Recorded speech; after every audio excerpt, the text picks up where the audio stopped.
2 weeks before my wedding, my fiancé handed me a folder and said, "My mom thinks this will help us avoid misunderstandings." That was the first red flag. The second red flag was that the folder had my full legal name printed on the front. Not handwritten. Printed. Like a contract. I laughed because I honestly thought it was a joke. "What is this?" I asked. My fiancé, Daniel, smiled like he was trying to be casual, but his ears were red. That always happened when he was nervous. "It's just something my mom put together," he said. "Nothing serious." His mother, Linda, was a retired family court paralegal, which she brought up in almost every conversation. If someone mentioned divorce, Linda had a story. If someone mentioned custody, Linda had an opinion. If someone mentioned marriage, Linda acted like she had personally invented it and everyone else was doing it wrong. Daniel and I had been together for 4 years. We were supposed to get married in 14 days. 14. The dress was paid for. The venue was paid for. My cousins had flights booked. My grandmother had already cried twice about seeing me walk down the aisle. And there I was, standing in our kitchen, holding a folder titled Domestic Expectations and Marital Harmony Agreement. I looked at Daniel. "Is this a prenup?" He shook his head quickly. No. It's not legal. It's more like guidelines." "Guidelines for what?" "For marriage." I opened it. The first page was almost funny. It had a little paragraph about communication, teamwork, respect, and shared values. Very normal. Very Pinterest. Then I turned the page. That was where things started getting weird. There were sections. Meal planning expectations, household cleanliness standards, appearance maintenance, family visit obligations, intimacy frequency goals, pregnancy timeline, conflict resolution rules. I stopped reading. "Daniel." He winced. "I know it looks intense. It looks insane." "It's not insane. It's just structured." That word. Structured. Daniel loved that word. His mother loved that word more. Anytime Linda wanted to control something, she called it structure. When she wanted to decide where we spent Christmas, it was structured holiday planning. When she wanted a key to our apartment, it was structured emergency access. When she wanted to sit in on our venue meeting, it was structured wedding support. I closed the folder. "I'm not signing this." Daniel's face changed. Not angry exactly. Disappointed. Like I had failed a test I didn't know I was taking. "Can you at least read it first?" "No, babe." "Don't babe me. Why does your mother think she gets to write expectations for our marriage?" He sighed and rubbed his forehead. "She's just trying to help." I laughed once. "She wrote an intimacy frequency section, Daniel." He looked down. "I told her to take that part out." My stomach dropped. "You told her to take it out?" He froze. Because he realized what he had admitted. I said, "So you read this before giving it to me?" He didn't answer fast enough. I held up the folder. "You knew what was in here?" He said, "I skimmed it." "Did you help write it?" "No." Again, too fast. I had learned something after 4 years with Daniel. When he lied, he answered quickly. When he told the truth, he over-explained. I asked again. "Did you help write this?" He looked away. "Only parts." I felt something cold move through me. "What parts?" "The financial parts." "What financial parts?" He took the folder from my hand and flipped toward the back like this was a presentation. "There's just some stuff about joint accounts and budgeting." I snatched it back. "I can read." I turned pages. There were charts. Tables. Bullet points. Signature lines. Page 5 said that after marriage, my paycheck would be deposited into a joint account managed by Daniel for efficiency. Page 6 said I would receive a monthly personal spending allowance. Allowance. I made more money than Daniel. Not by a little. A lot. I worked in medical software sales. Daniel worked for his uncle's landscaping company and made decent money, but I was the one paying most of our rent. I was the one covering the wedding deposits when Daniel said he was temporarily tight. I was the one who paid off his credit card last year because he cried and said the interest was drowning him. And now page 6 said I would get an allowance. I looked at him. Are you out of your mind? It's not like that. What is it like? It's just to keep finances organized. By giving you control of my salary. Our salary. We'd be married. I stared at him. That was the first time I heard it. Not my money. Our salary. Not our money. Our salary. Like my paycheck would become a household resource and Daniel would become the manager. I kept reading. Then I got to page 7. And page 7 is why I canceled my wedding. At the top, in bold, it said. Reproductive timeline and family growth expectations. I felt my whole body go still. Daniel and I had talked about kids many times. I wanted them eventually. He wanted them eventually. We agreed we'd wait at least 2 years after marriage because I had just taken a new job and we wanted to buy a house first. Page 7 said something different. It said I would discontinue birth control within 3 months of the wedding. It said pregnancy should be actively pursued within the first year. It said if I was not pregnant after 18 months, I would agree to fertility testing. It said refusal to pursue pregnancy would be considered a serious breach of marital expectations. My hand started shaking. At the bottom of the page, there was a note in italics. Linda has offered to provide childcare 3 days per week once the baby arrives, provided she is included in major parenting decisions. I looked at Daniel. He looked pale. I said, very quietly, what is this? He reached for the folder. I stepped back. What is this? It's not final. Final? That's not what I meant. You and your mother wrote a pregnancy schedule for my body. He said, no, we just talked about what makes sense. My voice came out calm, which scared me. What makes sense for who? For us. No. For you. For your mother. Daniel got defensive then. She's excited to be a grandmother. She is not entitled to my uterus because she's excited. He flinched like I had said something vulgar. I realized then that he didn't see the problem. Not really. He saw my reaction as the problem. The folder was just structure. His mother's involvement was just help. My refusal was overreacting. I put the folder on the counter. I'm going to stay with my sister tonight. Daniel's eyes widened. Over this? I almost laughed. Over this? He stepped closer. Claire, the wedding is in 2 weeks. I know. People are flying in. I know. We already paid for everything. I know. You're seriously going to punish me because my mom made a stupid document? That did it. Because 5 minutes earlier, it was guidelines. Now it was a stupid document. I said, I'm not punishing you. I'm protecting myself. He rolled his eyes.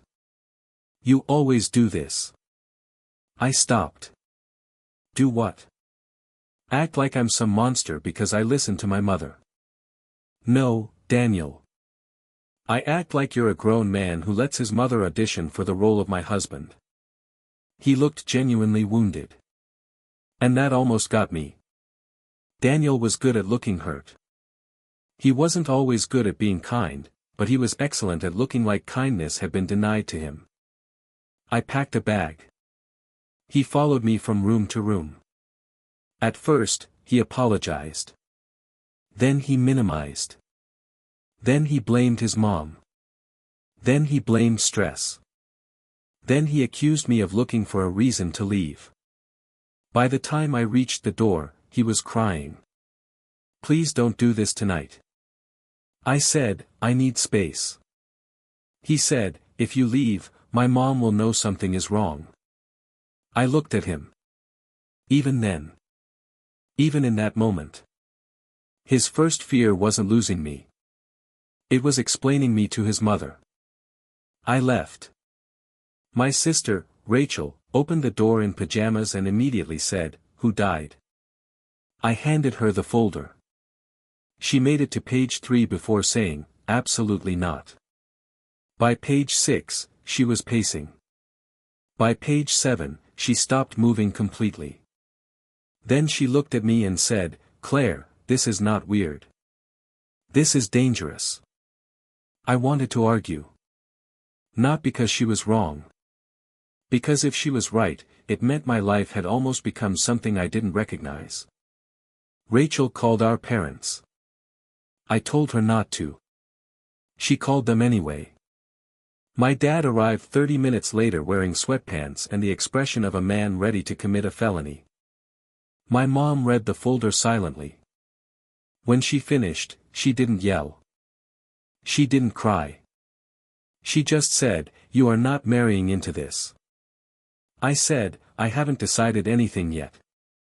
My dad pointed at page 7. "Yes, you have." I didn't sleep. Daniel texted all night. At first. "I'm sorry. I handled that badly." Then. "Mom says she didn't mean it the way you're taking it." Then. "Please don't embarrass me over this." Then. "You're acting like my family is abusive." Then. "If you cancel the wedding, I'll never forgive you." That last one came at 3:12 a.m. I stared at it for a long time. Then I replied. "I need the full truth. Did you and your mother make this together?" He didn't answer until morning. "She drafted it." I gave input. I asked. "Whose idea was the pregnancy timeline?" 3 dots appeared. Disappeared. Appeared again. Then. Mom brought it up, but I agreed we shouldn't wait too long. I felt sick. Because he had sat across from me at dinner 2 months earlier, held my hand, and said, 2 years makes sense. I want us to enjoy being married first. He had lied. Not casually. Strategically. I called him. He answered like he had been waiting with the phone in his hand. "Claire, thank God." I said, "Why did you tell me 2 years if you wanted 3 months?" He sighed. "I knew you'd get anxious." "You mean you knew I'd say no?" "That's not fair." "What part isn't fair?" "You make everything sound manipulative." I closed my eyes. "Because it is." He got quiet. Then he said, "I just thought once we were married, you'd feel differently." There it was. The sentence that ended us. Not officially. Not yet. But inside me, something locked. Once we were married, you'd feel differently. Meaning once I was legally tied to him, once the wedding was done, once families had celebrated and photos were posted, once leaving became harder and more embarrassing, then he expected me to become easier to control. I said, "I'm canceling the wedding." He went silent. Then he laughed. Not because it was funny. Because he didn't believe me. "Claire, stop. I'm serious. You're emotional. I'm clear. You're going to blow up our entire life because of one conversation." "No. Because of 4 years of conversations I'm finally understanding." He started crying again. Then yelling. Then crying. Then he said the thing I will never forget. "You'll never find someone who loves you like I do." I said, "I hope not." And I hung up. Canceling a wedding is not like in movies. There is no dramatic montage where you rip off the dress and run through the rain. It is phone calls. So many phone calls. It is emailing vendors. It is losing deposits. It is explaining to relatives without giving them the whole ugly truth. It is your grandmother calling and saying, "Are you safe?" in a voice so gentle it breaks you. It is your fiancé's mother leaving you a voicemail that begins with "I'm disappointed" and ends with "Women today don't understand sacrifice." Linda called me 17 times in one day. I didn't answer. Then she texted. "Marriage requires humility. You are humiliating Daniel." I blocked her. Daniel came to my sister's house that evening. Rachel wouldn't let him in. He stood on the porch holding flowers and crying while my brother-in-law told him to leave. Daniel shouted through the door, "Claire, you're making a mistake." Rachel shouted back, "So was the wedding." That was the first time I laughed in 2 days. The next morning, I went back to the apartment with my dad to get my things. Daniel wasn't there. But Linda was. She was sitting at our kitchen table with a mug of tea. In my apartment. Using my mug. I looked at her. "How did you get in?" She smiled calmly. "Daniel gave me a key months ago." I turned to my dad. His jaw tightened. Linda looked at him like he was furniture. "I think the adults should talk." My dad said, "Great. Start by leaving." She ignored him and looked at me. "You are throwing away a good man because you don't like accountability." I said, "You wrote a contract for my body." She sighed. So dramatic. My dad took one step forward. Linda's smile faded. I said, "Get out." She stood slowly. "You know, Daniel told me you had control issues." I almost laughed. Me. Control issues. The woman who had made a pregnancy timeline for another adult was accusing me of control issues. She picked up her purse and walked to the door. Before leaving, she turned back and said, "You'll regret this when you're 35 and alone." I said, "I'd rather be alone than monitored." Her face changed for half a second. Just half a second. Enough for me to see the anger under the polished mother act. Then she left. I thought that would be the worst of it. I was wrong. 2 days later, I got an email from the venue. They were confused because Daniel's mother had called and told them the wedding was still happening. I called Daniel. He didn't answer. I texted. "Why is your mother telling vendors the wedding is still on?" He replied. "Because it is. We're not making permanent decisions while you're upset." I stared at the message. Then I called every vendor and cancelled everything under my name. The photographer was kind. The florist was sympathetic. The caterer said, "Honey, this happens more than you think." That sentence haunted me. More than you think. How many women get a glimpse of the trap before the door closes? How many ignore it because the invitations are already sent? That night, Daniel posted on Facebook. "Unfortunately, Claire is going through a difficult emotional time and has decided to postpone the wedding. Please respect our privacy as we work through this together." Postpone. Our privacy. Work through this together. I saw red. I made my own post. I kept it simple. The wedding is cancelled, not postponed. I am safe and with family. Please do not contact me for details. Then I changed my relationship status. That was when people started calling him. That was when his version stopped working. That was when Linda lost control of the narrative. And Linda did not like that. She emailed my mother a long message accusing my family of encouraging instability. She said I had cold feet and needed guidance.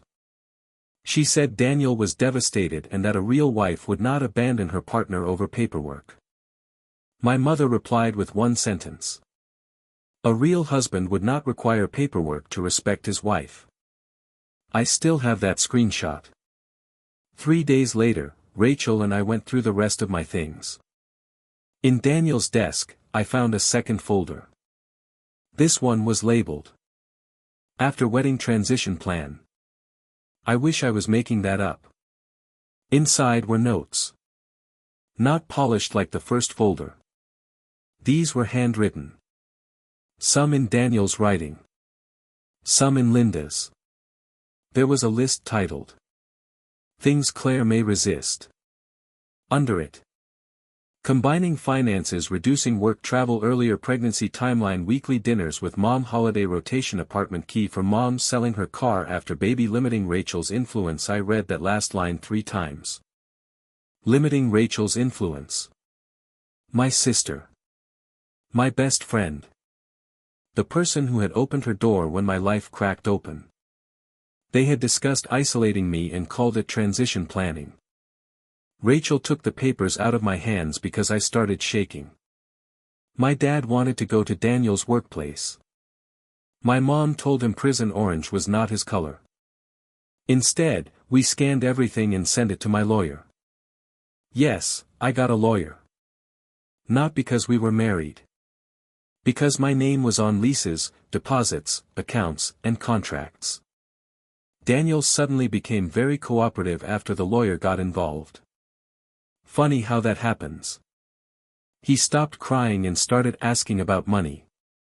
He wanted half the remaining deposits back. He wanted me to pay for the non-refundable venue cost because I was the one who cancelled. He wanted reimbursement for his suit. His suit. This man had tried to get legal adjacent permission to control my income, my body, my family relationships, and my future children. And he wanted me to pay for his suit. I told my lawyer to handle it.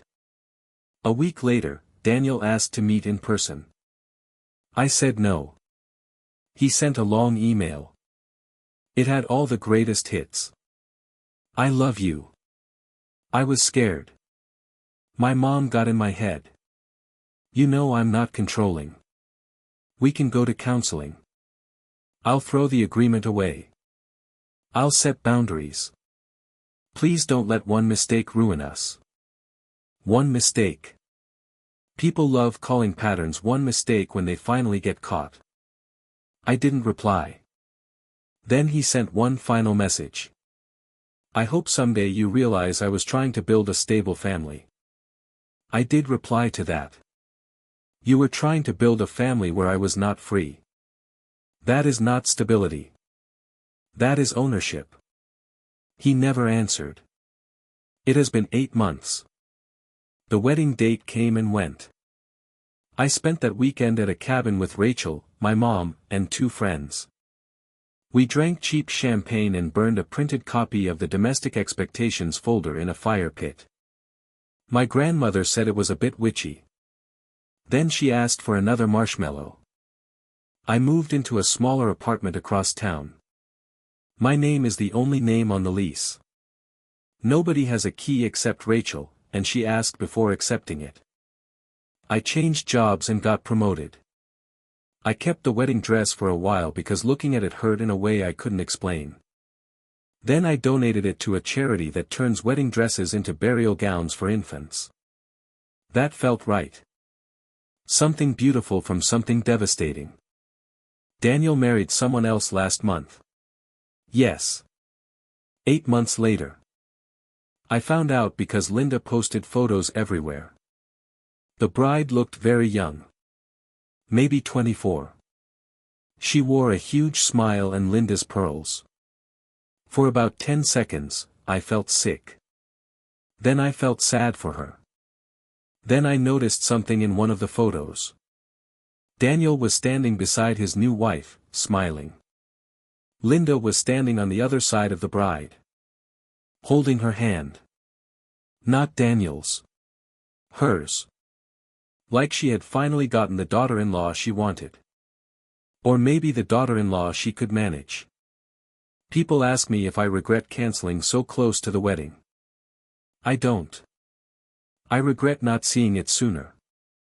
I regret every time Daniel said my mom just cares and I swallowed my discomfort. I regret thinking love meant being patient with disrespect.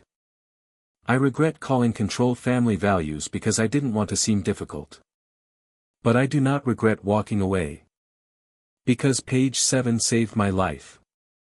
Not literally, maybe. But it saved the life I wanted. A life where my body is mine. My money is mine. My family is not treated like a threat. My future children, if I have them, will not be negotiated with a woman who sees grandchildren as a promotion. The folder was supposed to prepare me for marriage. It did. Just not the way Daniel intended. It showed me exactly what kind of wife he wanted. And it showed me exactly why I could never become her.